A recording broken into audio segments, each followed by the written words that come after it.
1, 2, 3. Welcome to Oregon Quilting, and we are in the holiday season, and we are in front of the fireplace at church, sitting in a wonderful rocking chair that has a very rich history. It is actually made from the cherry tree that was here on the church property. And then when they added on, they had to cut down the tree. And it was made by Paul Loomer. So it's a beautiful rocking chair. So we have it out sometimes for special occasions, and we'll have it out this holiday season. So welcome to Oregon Quilting. I'm glad that you're with me. And it is a wintry day. We've had a wintry week. But I like to have Christmas trees, and so I always have a lot of them. And I have the purple one. I have to have purple, and usually it's in my bedroom. And then I have the one with the toys on it. And it's got toys, and that's for my little kitties, and that's in my entryway. And then this is supposed to be my little elegant one, and I just put it usually wherever I want, sometimes on top of the organ or on the piano. And then, of course, we have to have an old-fashioned traditional tree. So we have one here. And later, we're going to have Aiden show you about the hearts ornaments that we have on here. And we also have, this has hearts, and then it has little stockings. So those are some things that you can make for your tree. And remember, we've been doing 2.5-inch strips and jelly roll. Well, I figured out, I taught school. I taught everything from preschool through teachers who were teaching, but I had the most fun in preschool.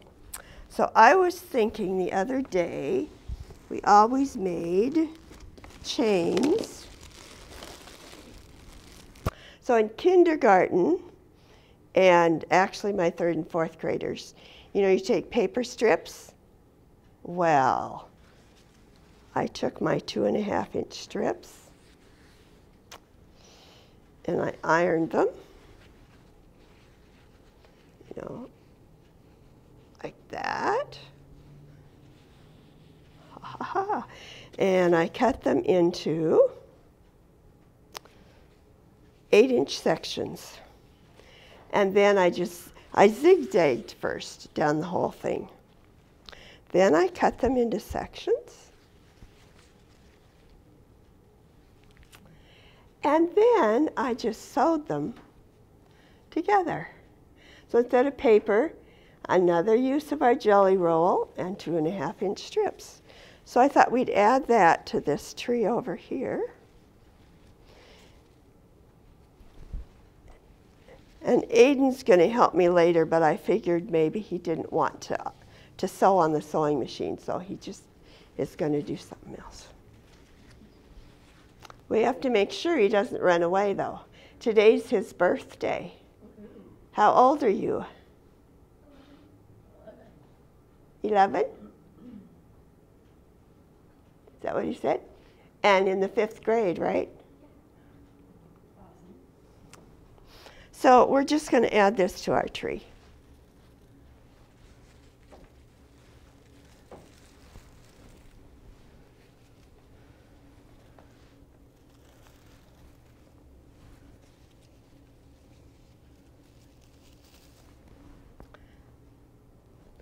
One more thing to do with all those extra little jelly rolls or pieces of jelly roll.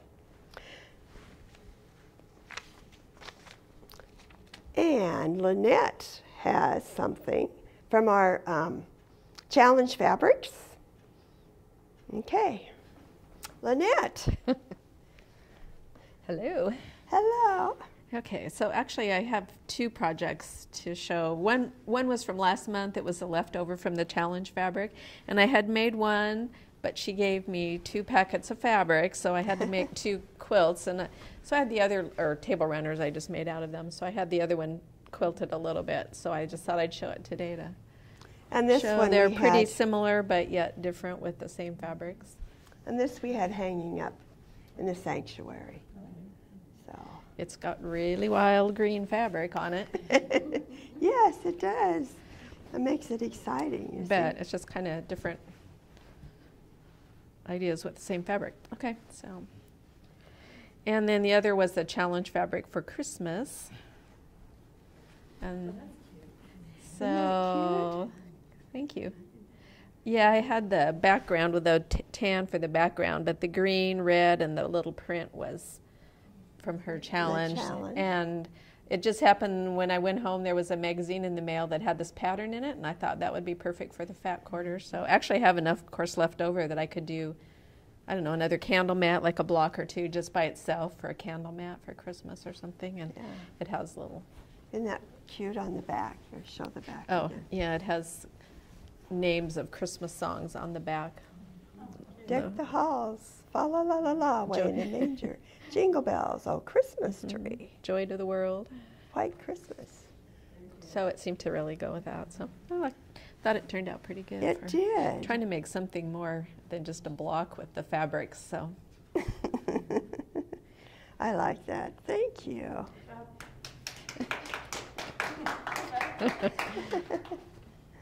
Okay. Just stick that over here. All right, Angela did a challenge project, and she did this last night. So it will be a table runner. So is it 2-inch strips? 2-inch strips sewn down, and the square was 3.5 starting. 3.5. So this was a challenge fabric. So I like that. Quick and easy. It's very fast. Very fast, very fast. That's nice. And then she has some other projects, and I'm going to ask Brenna to help me, if you will. All you have to do is just hold them up.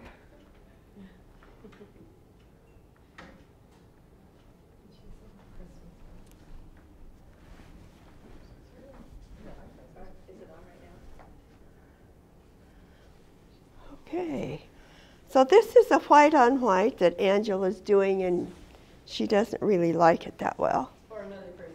It's for another person. Okay. They had started it, lost interest, so I'm finishing Just want to hold it. that. It was her wedding quilt to herself more than 20 years ago. Oh, okay. Well, let's put it over. See if we can drape it over the table.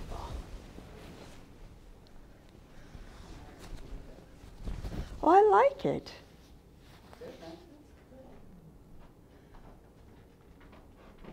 But not part of her wedding dress. No. That's nice. So it's a 9-patch, It's a double 9-patch. double 9-patch. That's nice. Several people have asked for suggestions for what to do, you know, with their wedding dresses. And I've said pillows, Yes. and then a christening gown for the little girl. But thank you. So, why don't you just put it over there and then come back, because we've got another one.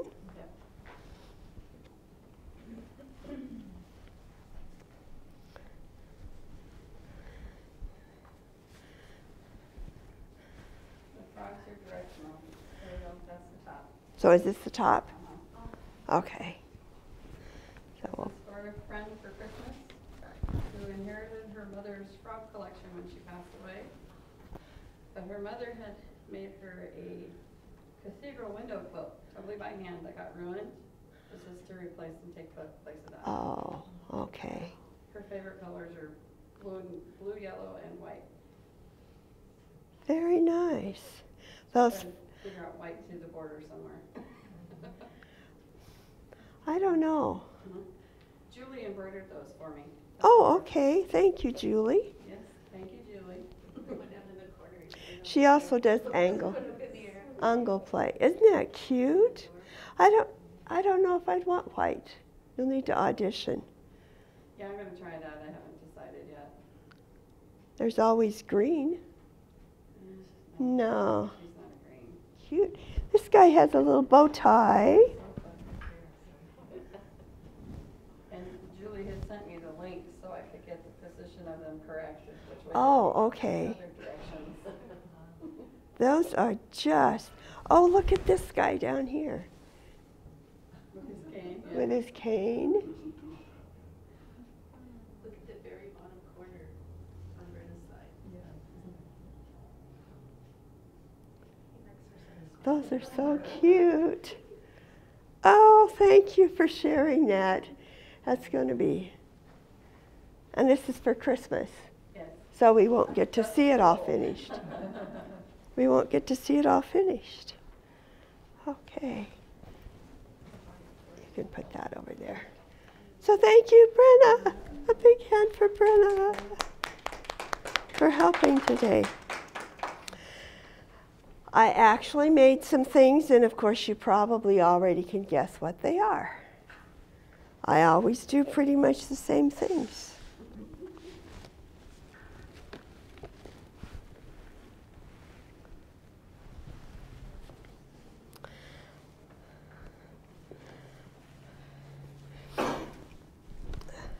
Well, for my family, they get new stockings every year. And these are smaller than, they used to be a lot larger. I used to do them, 3 feet tall at least. But and then I use the little heart to put the name tags, their names on. So I end up with, how many? 21, I think. I lose track. I lose count. But anyway, so. And all I did this time, I serged around them. And then instead of adding often I add a ruffle. But I'm in a hurry this year. So all I did was fold it over, and then I top stitched so that it was a self one without adding a ruffle. So that's one thing different than what I usually do. So Marvin and PJ, you just have to pretend you're surprised at Christmas time, okay? And John, you can pretend you're surprised too. All right? Of course, I had to make another little bag. And this was just the regular way I make them every month. So you take your long strip. I didn't bring the pieces. If you want to know how to do it yourself, you can go back to watch last month or the month before. And I have a how-to on how to do it. And Miss Amanda has one with pandas. So you'll be able to watch how to do it. I also made a wall hanging. Got Santa.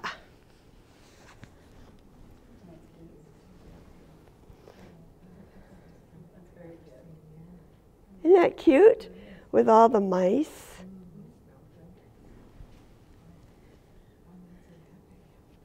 And they're making toys. And do you see the mouse with the coal in the wheelbarrow?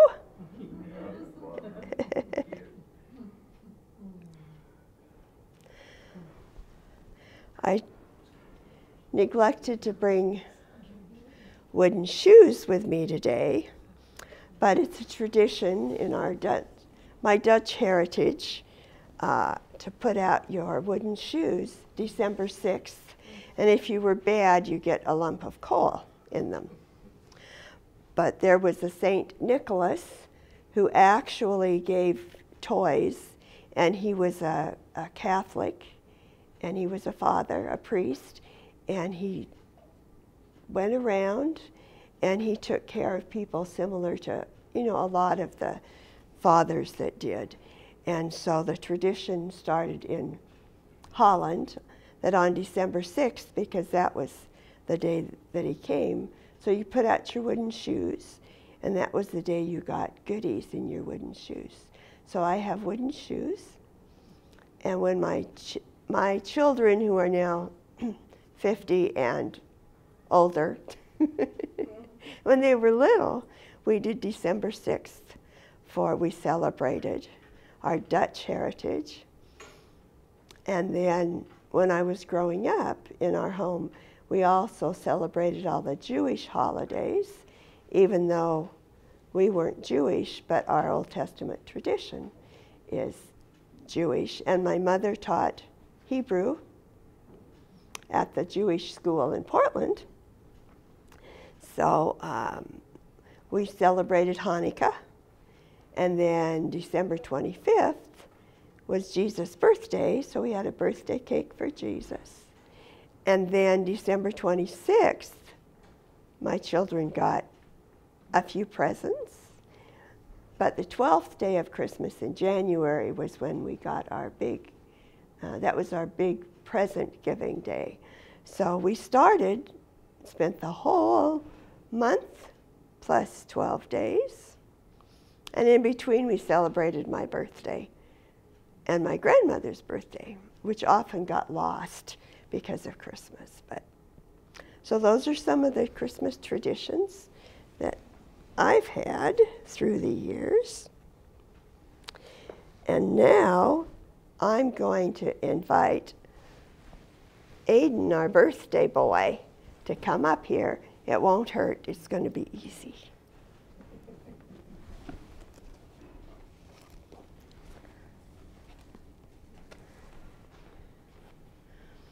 Happy birthday. Thank you. Okay. Now, I even already drew that for you. Thank you. Okay. So, I'll give you some scissors.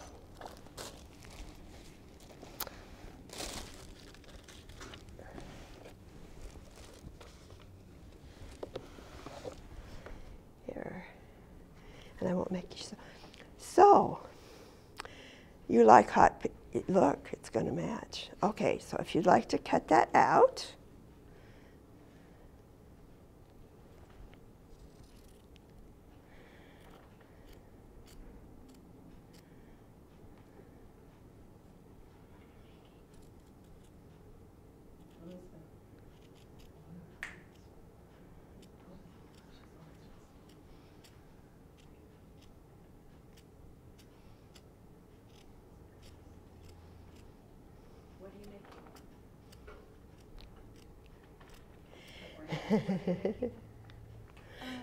He's going to make a ornament. But I decided maybe he didn't want to sew. So I don't have the sewing machine. So what color ribbon, if you were going to put on, would you put on that, do you think? Maybe red. Red, okay. That would work. So I think we need to sing to him. Happy birthday to you. Happy birthday to you. Happy birthday, dear Aiden. Happy birthday to you. Thank you. And also the ribbon on, you can have it tomorrow. Thank you very much. You wanna? Let's see, did I bring, oh, I have my now sometimes I wear this as a cape, and sometimes it goes around the tree. And it's one of my favorite, I think one of my favorite things. And this was from my secret sister. In 2000, and this was what she sent me for Christmas when we had our big reveal. So I like to wear it, I often wear it as a cape instead of putting it around the tree. So one of my favorite things, and I always like to share my favorite things. Now, I'm going to answer. We had 2 questions. And if any of you want to send us questions, please go to the website, OregonQuilting.net, or you can go to Facebook, Oregon Quilting, and ask a question there. But if you do it on the website under the comments page, it'll come directly to me and not out, to the whole world. And then I will answer. And I have 2 that I got this last month. And one was about Miss Amanda. They wanted to know, how old is Miss Amanda and what grade is she in? Well, Miss Amanda is 11 years old and she's in the 5th grade. So, and I think Marin is also, is she 11 or 12? And she also is in the 5th grade. So we have a lot of young people that are the same. And I won't ask Brenna how old she is, but she's in high school. And I appreciate a lot that Brenna's done for me and for my family. So I thank Brenna for that. Now the other question, and I haven't quite figured out how to do this. The other question is, well, who's John? They always want to know who John is. So if you take off your headset, and you can just walk up here, so they know who you are.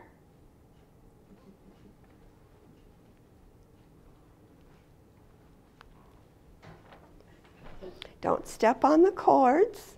We're not supposed to. So this is John, and he's my executive producer, and he also runs the camera, and he also does the editing. With help. We do it together, but he knows how to do it. So I just thought it might be fun, since we're taping in November. He has a birthday. Would you believe that? Yay, John. Happy birthday, John. Happy birthday to you. Happy birthday to you. Happy birthday, dear John. Happy birthday to you. Thank you very much. And many more. Yeah, and many more. So thank you very much.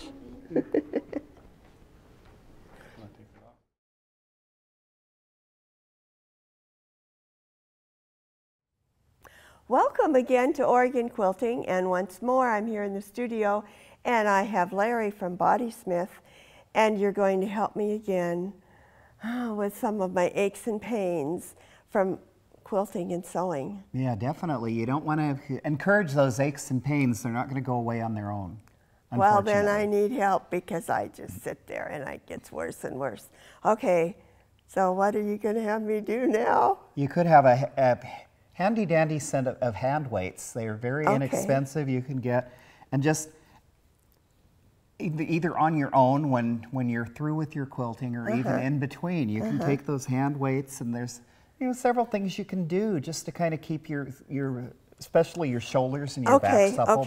There's just pushing down, pulling up, pushing down, pulling up.